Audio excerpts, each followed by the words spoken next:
This is chapter 6, problem number 35. The lucky number for this problem is 5. It's about a spring. A spring with a spring constant K equal to 83 newtons per meter hangs vertically next to a ruler. The end of the spring is next to the 15 cm mark on the ruler. If a 2.5 kilogram mass is now attached to the end of the spring, and the mass is allowed to fall, where will be the end of the spring line up with the ruler marks when the mass is at its lowest position? Okay, this problem is very tricky. Okay, so let's see what a spring is. A spring is a coil of metal. When you put an object on it or when you stretch it, okay, if you put it like this, add this one to it, I'm going to get rid of the object here now. If you add an object to it, it's going to stretch. Okay, so we should know the formula for the spring. If it's stretched, then the force of a spring is equal to K times delta X. Okay, where K is the spring constant with a unit of Newton per meter, and delta X, the unit will be in meters. Okay, force will be in Newton. How about the energy that is stored in the spring? The energy that is stored in the spring, and that is potential energy of a spring that is equal to half times spring constant times delta X square. Okay, please write down this formula. You may need this formula for your test. All right, so this one is tricky. Why is tricky? Because if you put an object here, when it is at static equilibrium, yes, it will extend to delta X over here. Okay, however, when you just put it on, it will not just extend it to here. It's going to go down and go back up. It's going to oscillate all the time. Okay, so if you hang an object here, if you use your hands, use your fingers, okay, to hold the object and let it come to this point and then release it, then it's going to stay here.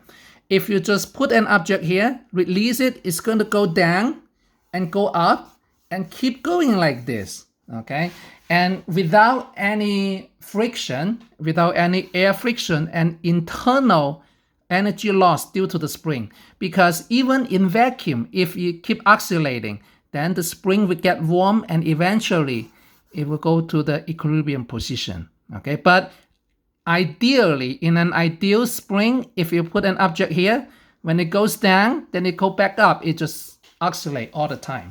Okay, so if you put it here, it go down. If it can go down all the way here, where would this be? Okay, I'm going to call this my delta Y then. Okay, it's similar to delta X, but it's another number. Okay, so if you want to see the static length at static equilibrium, what would that be? Okay, so in this case, what is my delta X over here? Okay, I want to calculate for delta X. When 2.5 kilogram is added to it, what is the force?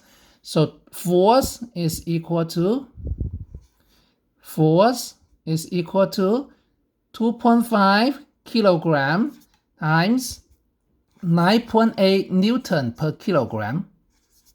Okay, and therefore the force is equal to, just the force, it will be 2.5 times 9.8. It will equal to 24.5 Newton.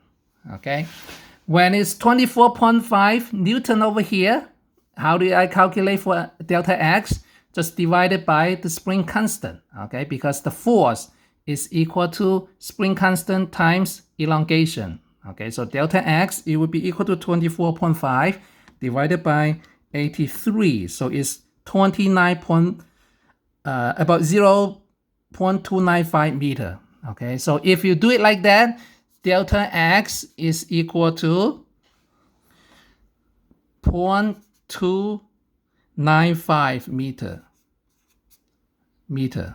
Okay, that is about 29.5 centimeter. Okay, so that is where this delta x is. Okay, so how do I know where the lowest point is?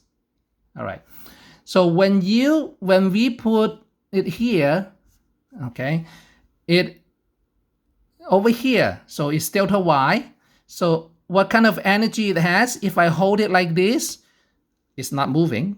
Okay, and the potential energy due to the spring is 0. Why? Because I did not compress it, I did not elongate it. I'm holding it like this. The spring doesn't feel any force at this moment. Okay, so the energy at the beginning, okay, kinetic energy 0, potential energy due to the spring 0, potential energy due to the height over here. Okay, so kinetic energy plus potential energy due to a spring plus potential energy due to gravity. If you add all this up, it should be equal to, in the final state, that is kinetic energy plus potential energy due to the spring plus potential energy due to gravity. Okay, over here, kinetic energy not moving is equal to 0 plus potential energy of a spring by using this formula with delta x over here, no elongation, so this term also equal to 0. Okay, potential energy due to gravity, okay, it will be equal to m times g times h. Okay, h is delta y, okay, times delta y. That should be equal to, when it go to the bottom, it will stop here because it's oscillating. When it go to the bottom, it stop here. Kinetic energy equal to 0. Potential energy of a spring, I'm going to use this formula. It will be half times k, that's a spring constant, times delta y square. Okay, I'm just call this my delta x over here, but it's delta y here. All right, and then plus potential energy due to gravity, mgh, where it is over here is 0, so equal to 0. So over here, what I need to do is, because I have so many terms equal to 0, okay, all right, so now the mass matters, okay, because I cannot cancel the m anywhere, okay. The question is, how do I solve for y? I'm going to get rid of the term that is 0, so I want to erase them. I don't want to see them here. I don't want to see it here. I don't want to see it here. Okay, so g matters as well. So I'm going to divide delta y on both sides. So delta y, here's delta y square. So delta y, with this formula, what I get, this one can imply that delta y is equal to, move the 2 to the other side and divide it by k. It will be equal to 2 times mg divided by spring constant. Okay, so what is this number? 2 times mg. Okay, so it's double its weight. Okay, and then divided by k. So I have 2 times m, that is 2.5 kilometer, times g times 9.8. Then divided by spring constant 83. What we get is 0.95 equal to 0.59. Okay, so what happened is delta y is double of delta x. Does it make sense?